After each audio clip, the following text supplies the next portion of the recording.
4 मई यानी सोमवार को भारत के 4 राज्यों और 1 केंद्र शासित प्रदेश के चुनाव परिणाम आने वाले हैं। अब ये देखना दिलचस्प होगा कि तमिलनाडु, असम, पश्चिम बंगाल, केरल के साथ साथ पुडुचेरी में किसकी सरकार बनेगी, किसका राज तिलक होगा। देखिए रिपोर्ट।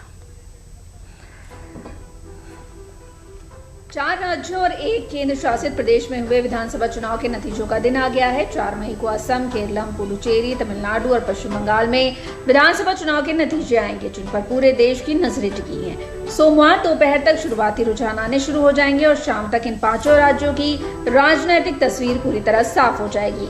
मतगणना के बाद ये साफ हो जाएगा कि किस राज्य में जनता ने किस दल या गठबंधन पर अपना भरोसा जताया, कौन अपने राजनीतिक दांव में सफल हुआ और कौन नई रणनीति के साथ अगली चुनौती की तैयारी में है। इन नतीजों से न केवल राज्यों की सत्ता का हाल पता चलेगा, बल्कि राष्ट्रीय राजनीतिक समीकरणों पर भी असर देखने को मिलेगा।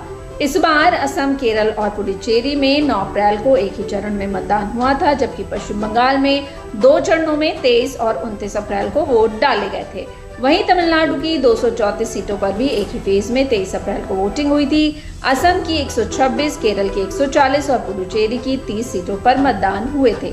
पश्चिम बंगाल की 294 सीटों पर 2 चरणों में वोटिंग हुई थी। तमिलनाडु में मुख्य मुकाबला डीएमके और एआईएडीएमके के बीच है।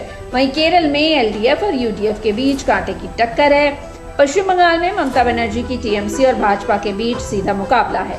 वहीं वोटों की गिनती से पहले पश्चिम बंगाल का सियासी घमासान शांत होता नहीं दिख रहा है। पश्चिम बंगाल की फाल्टा सीट पर गड़बड़ियों के आरोपों के चलते चुनाव आयोग ने शनिवार को बड़ा फैसला लिया है, जिसके तहत फाल्टा विधानसभा क्षेत्र के सभी 285 मतदान केंद्रों पर 21 मई को नए सिरे से मतदान कराया जाएगा।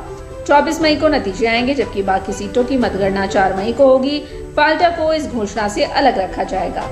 चुनाव आयोग 4 मई को होने वाली मतगणना के लिए सुरक्षा के पुख्ता इंतजाम कर रहा है। वोटों की गिनती के दिन केंद्रीय बलों की 700 कंपनियां तैनात रहेंगी। इसके अलावा 77 पुलिस पर्यवेक्षकों को भी नियुक्त किया गया है। चुनाव आयोग ने मतगणना की पूरी प्रक्रिया पर कड़ी नजर रखने को कहा है।